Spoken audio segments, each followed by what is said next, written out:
our friends and neighbors, the Goldbergs. Brought to you by the makers of new high-test Oxidol. Say, did you ever stop to figure, is the laundry soap you're using economical? Oh, I don't mean just inexpensive to buy. That's not always a sign of economy. Because sometimes a laundry soap may cost you more in clothes than necessary. I mean, when washable colored clothes get so drab and scrubbed out looking, they're hardly fit to wear. Now, you know that's not economical. Not when you have to keep buying new clothes all the time. So that's why you should insist on Oxidol, because Oxidol is a safe, economical laundry soap. And when I say safe, I mean safe for washable colors, washable fabrics, and for your hands.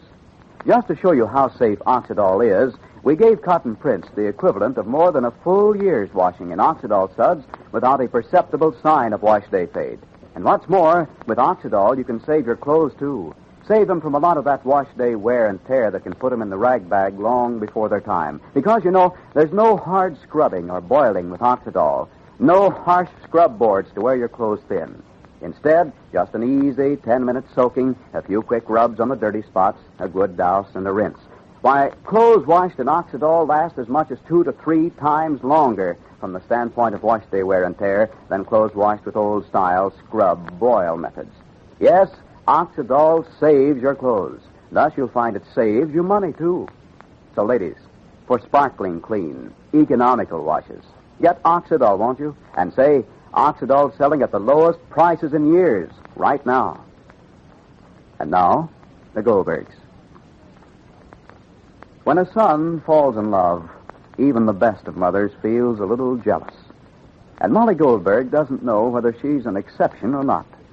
Of course, there's no proof that Sammy's in love with Sylvia Allison, the girl from South Carolina who was staying with the Goldbergs. But Sylvia resents Molly, and Molly feels a certain prejudice against the girl. Well, these are bad signs. Well, it's late at night now, and Joe Banner's cousin, Seymour, is talking with Molly, trying to make her feel that nothing unusual is going on with respect to Sammy. It's just a way of passing the time until Joe Banner arrives to talk to his cousin. Seymour, you remember, came up from New York to look for a job, and so far he's been doing more talking than looking. Listen. What's keeping Joe so long? If you're tired, why don't you go to bed, Mrs. Goldberg? Really, I don't mind. I'm not tired, Seymour. Really, I don't mind waiting alone. No, Seymour, dear. If I was tired, I would say toodaloo, and I would say good night, and I would expire. You're too good, Mrs. Goldberg. You ought to be more selfish for yourself. Well, being good for yourself is selfish for yourself. Don't never think so, Seymour. You can't live by philosophy, Mrs. Goldberg. You'd be surprised how it fools you. For years, I've been saying to myself, try and you'll succeed. Try and try again. If you have the will, you'll find a way. Show me anyone that tries more than I try. So what?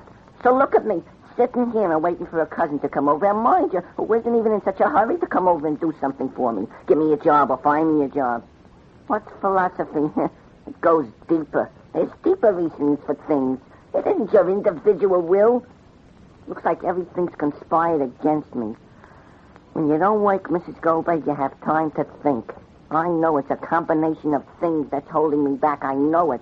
What, Seymour? Well, first, a person's personal appearance has a lot to do. When people see me for the first time, I don't make such a good impression. I know it. You gotta talk to me to like me.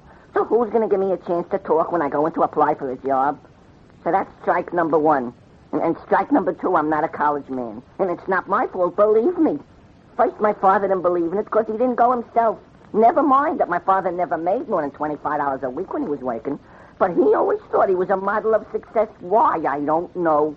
Maybe because he could pay the rent every month and have enough for cigarette money. All right, you don't have to have ambition for yourself. But for your children, like you, Mrs. Goldberg, I can see that you're eating yourself up because you don't want Sammy to make a mistake with his life. Some people are not observant, but I am. My mother can't keep one thought from me. All I have to do is look at her. And now all I have to do is look at you, Mrs. Goldberg. Yeah? Rosalie? Yes. You're not sleeping? I was reading. I've got an examination at school tomorrow. So? So Sammy came in and put my light out. Well, And it wasn't because he was afraid I'd spoil my eyes. No, but then? The light was shining into Sylvia's room, and he was afraid it might disturb her. Oh. Well, you turned out the light because, well, how do you know that's why you turned out the light? Oh. By the way you come to conclusions. So what are you looking for? Flashlight. For what? I'll put it under my quilt and study that way, and then I won't disturb her. Love is worse than a revolution. The flashlight is on the sideboard. I have it. Didn't Joe get here yet? I told your mother to go to bed. I don't mind at all. It's all right. Good night, Rosalie. Good night. Good night. Good night. Night. If you don't feel like talking, Mrs. Goldberg, you don't have to. It's all right, Seymour. Why shouldn't I feel like talking? There's something to talk. I always like to talk. Why not? 40's outdoors yet? Maybe that's my cousin Joe at last. Must be Joe. Family, what? Ma, why isn't Sporty in the house? Why? I'll call him No, in. don't call him, Ma. I'll go out and get him. I'll go out and get him. No, you'll wake up the whole house, Ma.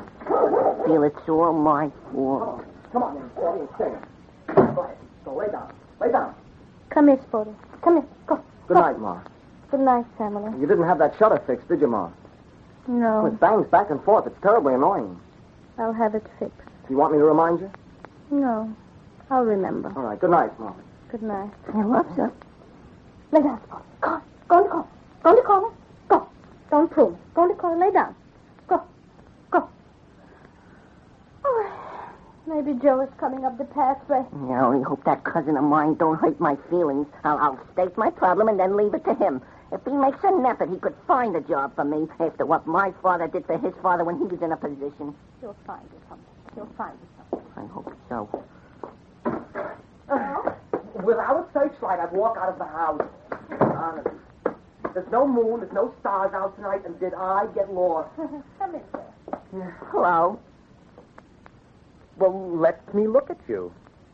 The same Seymour. What did you expect? I have no fairy godmothers to make me over. Sit down, Joe. Thanks, Mrs. Goldberg.